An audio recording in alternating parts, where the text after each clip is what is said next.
증시대담 시간입니다. 연초 시장이 다소 부진합니다.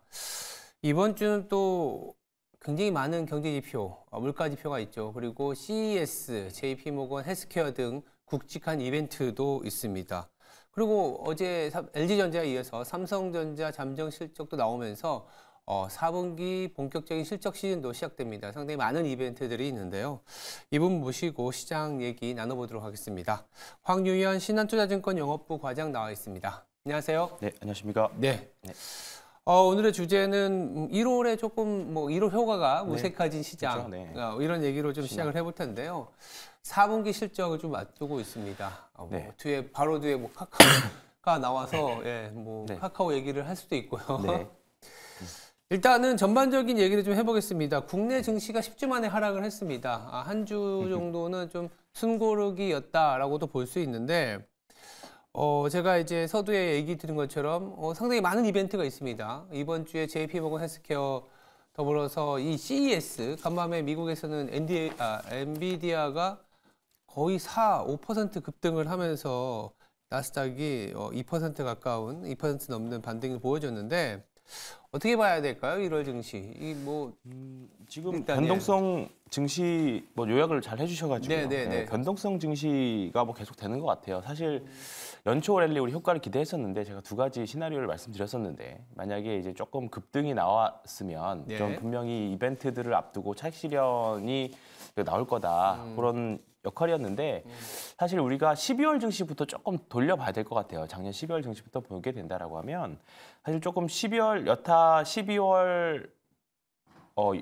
평년에 과거의 12월 증시와 좀 다른 모습을 좀 보여줬었죠. 그렇다 보니까 지금 1월에 나와야 할 증시 랠리들이 12월 중순부터 나오기 시작을 했었고요. 그렇죠. 그렇다 보니까 주가가 많이 오른 부분들이 이제 이벤트들이 하나씩 다가오면서 차익 실현 재료가 돼서 좀 빠지고 있는 그런 모습들입니다. 다만 올해 2024년도 전체 온기를 봤을 때 여전히 아직은 조금 감익에 대한 가능성이 있지만 최근 보니까 50% 사실 작년 대비 올해 한 50% 영업이익, EPS 상장률을 좀 기대했지만 조금씩 감익이 되고 있는 것 같긴 합니다.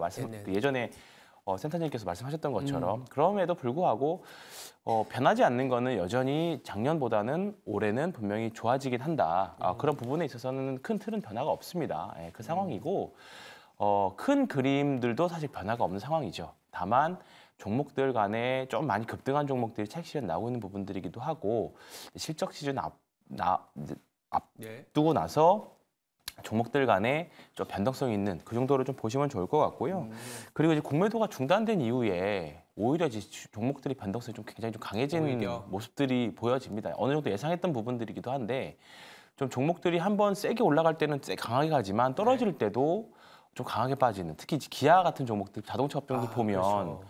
이게 대형주의 흐름이 아니라 개별주 정도의 중소형주 정도의 흐름들을 보여주고 있는 지금 움직임들이 나오고 있습니다. 그렇기 때문에 확실히 리스크 관리를 잘해야 되는 시장. 우리 일단은 공매도가 이제 다시 언제 재개될지는 모르겠습니다만 그리고 올해 또 선거 이벤트라던가 여러 가지 이벤트, 그러니까 우리가 주식과 관련 없는 주식에 좀 영향을 미칠 수 있는 정치적인 이벤트들이 올해 내내 있기 때문에 그런 부분들을 다 감안한다라고 하면 올해 키워드는 역시 리스크 관리, 저는 개인적으로는 변동성과 리스크 관리가 되지 않을까 싶습니다. 그래서 다만 이제 종목들 경우에 보면 어제도 사실 전화를 많이 받은 게 뭐냐면 기아 어떻게 되냐, 자동차 섹터들 어떻게 되냐, 이런 종목들 많이 질문을 많이 주셨습니다. 근데 지금까지 안 팔고 가지고 계셨다라고 하면 보유하는 게 맞다고 생각해요. 그러니까 지금 보면 삼성전자, 하이닉스들도 그렇고 좀 대형주들이 조금 작년 말 대비해서 지금 대형주 기준으로 한 100포인트 정도 빠지긴 했거든요. 근데 이 정도면 다시 수급들은 또 많이 빠진 섹터로 또 돌아갈 때가 됐습니다. 이제 4분기 실적들 발표하게 되면. 그렇기 때문에 너무 올해 주식시장 겁먹을 필요 없으실 것 같아요. 최근에 특히 이제 우리가 이 코로나 직후에 주식 투자를 시작하셨던 분들이라고 하면 21년, 22년까지는 괜찮았지만 2022년 이제 여름부터 작년까지 좀 너무 또 공포스러운 장을 겪으셨잖아요. 근데 지금부터는 또 해볼 만한 장인 것 같아요. 어쨌든 시장 자체가 크게 무너지고 이런 건 아니고 단기 급등했던 부분들이 좀 숨고르기 되고 그렇습니다. 소위 말해서 이제 단기 급등했을 때 이제 고점에서 약간 진입하신 분들은 좀 손실이 있긴 하겠지만 지금 와서 손해 보면서 팔기보다는 보유하면서 다시 트레이딩의 영역에서 수익을 좀 챙기는 다소 어려울 수 있지만 또 한편으로는 종목을 좀 잘 발굴하면서 가는 장이다. 그 중심에 그리고 시장이 좀 버텨주는 중심에는 또 아무래도 오늘 이 4분기 잠정 실적을 발표하는 삼성전자가 있을 거라는 생각이 들고 어제 조금 다소 결은 다르지만 LG전자 같은 경우에 실적이 나오고 나서 잠정 실적이긴 하지만 그래도 좀 바닥에서 좀 움직여주긴 했습니다. 근데 이제 LG전자 좀 그동안 좀 하락을 했었던 거고 그렇죠. 삼성전자 같은 경우는 기대가 또 많기 때문에 오늘 발표하고 나서의 하루의 움직임이 또 한 1, 2주간의 흐름을 좌우할 수 있다라고도 보고 있는데 거기다 CES도 열리고 있어서 참 기대를 많이들 하시거든요. 어떻게 봐야 될까요? 참 어렵습니다, 삼성전자. 어제 사실 LG전자가 컨센서스 대비해서 절반 영업이익이 절반 정도 나왔습니다. 안 좋게 나왔는데도 불구하고 상승을 했죠. 그렇게 보면서 정말 한국 시장 대응하기 어렵다.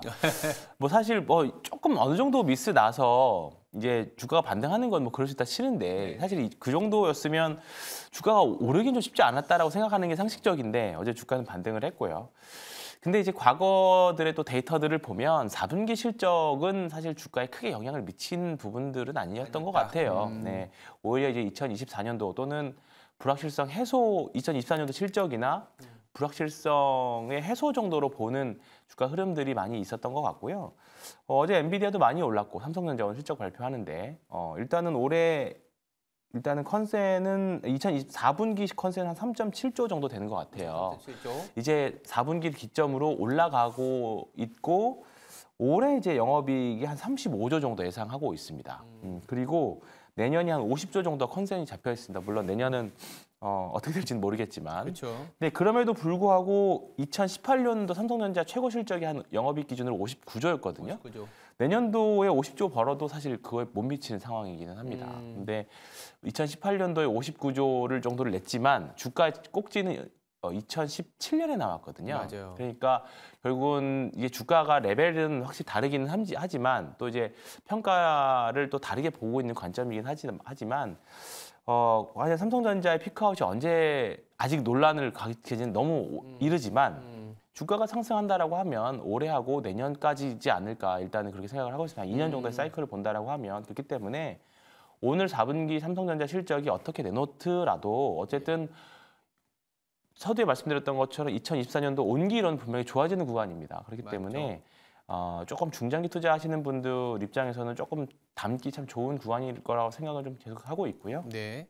그래서 여전히 반도체 또 어제 좀 생각보다 강했었던 디스플레이 섹터들 이쪽 IT 하드웨어까지도 꼭 챙겨보셨으면 저는 좋겠습니다. 일단은 뭐 삼성전자가 가이던스가 나와서 뭐 잠정 실적이 나오면 뭐 이거 보고 올라왔다 하면서 세론이 될 수도 있긴 하지만 맞습니다. 전체적으로는 작년보다 올해보다 내년이 조금씩은 턴어라운드에서 올라가는 국면이니 삼성전자가 이제 뭐 크게 하락을 하기보다는 숨고르기를 주거나 오히려 또 모멘텀을 가서 트레이딩하기 좋은 국면을 만들어 줄 것이다. 근데 넌지 씨 아까 이제 4분기 실적에 대한 얘기를 좀 주셨어요. 네. 투자자분들이 많이 알고 계신 게 우리나라 특히 4분기는 예측하기가 어렵다. 그렇죠. 일회성 비용이라든지 그리고 그 경기 국면에 따라서 경기가 굉장히 좋으면 뭐 인센티브나 그렇죠. 비용을 이 기회에 많이 해서 네. 보통은 우리가 보고서를 쓸 때 올해보다 내년이 좋아지게 만들려면 맞습니다. 올해 좋으면 어떻게 해야 되나요? 비용을 좀 더 많이 그렇죠. 하지 않습니까? 또 안 좋을 때는 안 좋은 대로 뭐 빅베스라든지 새로 오시는 분들을 위해서 이제 뭐 소위 말해서 좀 안 좋게 나오는 그렇죠. 영향이 있는데 그럼에도 불구하고 4분기 실적에서 많은 분들이 이 기업이 정말 괜찮아지는지를 확인을 할 수밖에 없을 것 같고 간단하게나마 4분기 실적에 대해서 그리고 이 기간에 그래도 좀 지켜봐야 만한 업종이나 종목이 좀 있을까 싶어요. 네. 어떤 게 있을까요? 사실 4분기 실적은 큰 의미 뭐 트레이더나 브로커 저 같은 이제 트레이더나 브로커들 사이에서는 사실 작년 뭐 11월, 12월부터는 4분기 실적 사실 크게 신경 쓰지는 않았습니다. 그렇죠. 네. 특히나 이제 모멘텀 플레이들을 많이 하고 있기 때문에 지금 특히나 이제 이런 부분들이 반영이 돼서 올해 이제 과연 추세가 살아날 수 있을 종목들이 언제일까 그것에 대한 고민들을 좀 많이 하고 계시죠. 그래서 네. 말씀하셨던 것처럼 4분기에 뭐 성과급 지급도 많이 있고 맞아요. 갑자기 4분기 실적 공개를 했는데 예상보다 못한 실적들이 어제 LG전자 같이 뭐 그런 이벤트들도 많이 뭐 다 비일비재하게 나오는 시즌이기 때문에 네. 4분기 실적으로 인해서 크게 떨어지는 종목들 거기서 소팅을 하는 이제 좀 종목들을 제거하시기보다는 계속적으로 말씀드린 게 이제 올해 많이 좋아지는 업종들 계속 뭐 한 달 전부터 말씀드렸지만 반도체 그다음에 하드웨어, 헬스케어 그다음에 좀 어제 많이 올랐던 디스플레이 쪽도 저는 괜찮게 올해 보고 있거든요. 그다음에 뭐 여러 가지 로봇이라던가 테마성으로 접근할 수 있는 테마에서 이제 하나의 섹터가 되어가는 업종들이 있습니다. 네, 네. 네, 전기차가 예전에는 테마였지만 이제는 하나의 당당한 그렇죠. 업종이 된 업종이 것처럼 됐죠. 네. 로봇도 사실 이제 테마였다가 하나의 업종이 되어가고 있는 그런 오. 구간들이기도 하고 뭐 자율주행도 마찬가지일 거라고 생각을 합니다. 이런 쪽에서 기회를 찾아보시면 좋을 것 같고요. 그래서 4분기 실적 너무 크게 신경 쓰실 필요 없다. 지금 연초에 각 증권사들에서 이제 2024년도 전망 자료들을 많이 내놓고 있는데 거의 이제 일단은 가장 모두 다 공통적으로 좋게 보시는 부분들이 반도체하고 헬스케어 쪽인 것 같습니다. 예, 그래서 최근에 삼성바이오로직스도 좀 급등을 했다가 이제 최근에 좀 많이 내렸거든요. 이런 부분들도 잘 챙겨 보시면 참 좋을 것 같습니다. 알겠습니다. 뭐 4분기 실적 같은 경우에는 크게 신경을 쓰지 않는 부분이긴 합니다만 그래도 그 안에서 이제 분위기를 잡는다면 로봇 같은 것도 나쁘지 않고 결국은 뭐 이번 주에 보여주고 있는 이벤트 반도체하고 헬스케어가 주도 내지는 시장의 메인 기류를 좀 잡아주고 여러 가지 아이디어들이 샘솟는 구간으로 봐야 될 텐데 여러 가지 아이디어 중에 우리가 반도체 헬스케어야 다들 알고 있지만 저 바닥에서 돌고 있는 업종에 대한 얘기도 좀 해보고 싶어요. 그래서 이제 바닥에서 돌고 있다고 하면은 여러 가지 섹터가 있지만 이제 카카오 그룹주에 대한 얘기도 있습니다. 뒤에 이제 뭐 이모티콘으로 이제 나오고 있는데 귀엽네요. 그 카카오 그룹주가 바닥을 찍고 조금씩은 올라오고 있어요. 워낙 안 좋은 악재들이 많았기 때문에. 맞습니다. 예. 네. 악재가 너무 많으니까 이제는 뭐 이 정도는 바닥 아니냐. 거기다 금리도 조금 멈춰주고 있기 맞습니다. 때문에 카카오주는 많이들 이 얘기를 왜 하냐면 여전히 많은 분들이 여기서 고통을 겪고 계셔서 그렇습니다. 네. 추가로 뭐 소위 말하는 물타기라고 하죠. 지분을 확대, 뭐 보유 비중을 높일 수도 있는 거고 아니면 조금 올라왔을 때 좀 비중을 좀 덜어서 아까 뭐 반도체 헬스케어로 옮겨갈 수도 있는 부분인데 어려운 질문입니다만 이 카카오는 또 어떻게 해야 될까요? 카카오가 작년 이제 10월을 바닥에서부터 시작해서 거의 한 이제 50% 넘게 올라왔습니다. 올라왔어요. 50% 가깝게 올라왔습니다. 그래서 사실 다행이기는 하죠. 다행이긴 하고 사실 작년 내내 투자자들한테 비난의 목소리를 들었던 이제 경영진이라던가 또 쪼개기 상장 이런 부분들 때문에 그랬었는데요.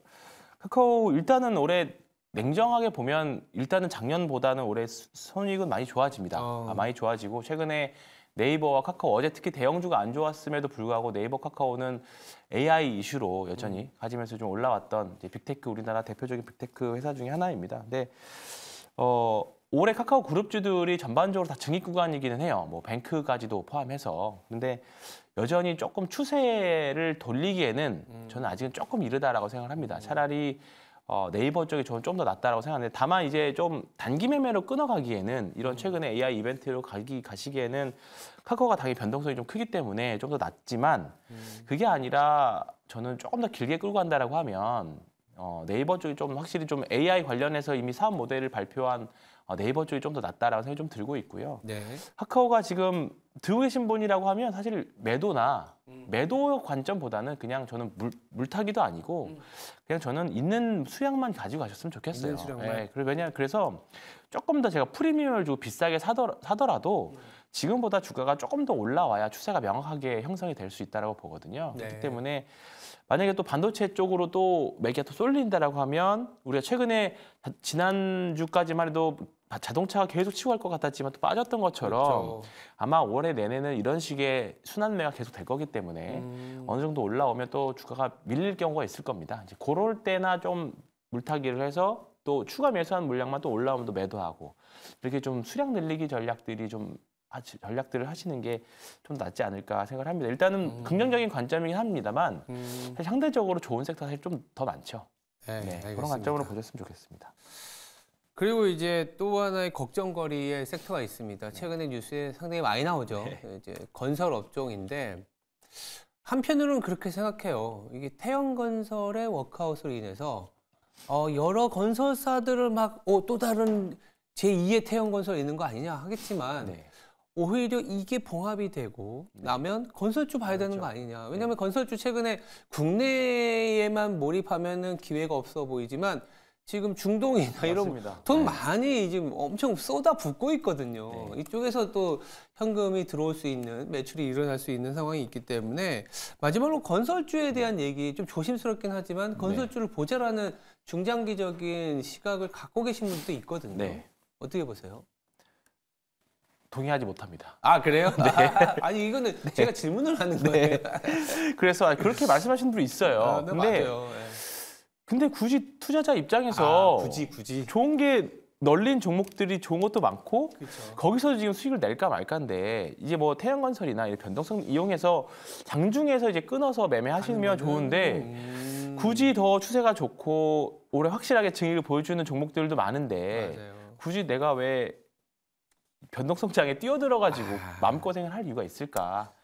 뭐 저가 매수를 해서 나중에 올라가면 성공을 하겠지만 사실 그럴 필요가 있을까? 그런 생각이 좀 많이 드는 섹터입니다. 근데 그나마 뭐 삼성 엔지니어링 좀 상대적으로 국내 이슈와 조금 떨어져 있는 뭐 삼성 엔지니어링 정도는 저는 괜찮을 것 같기는 한데요.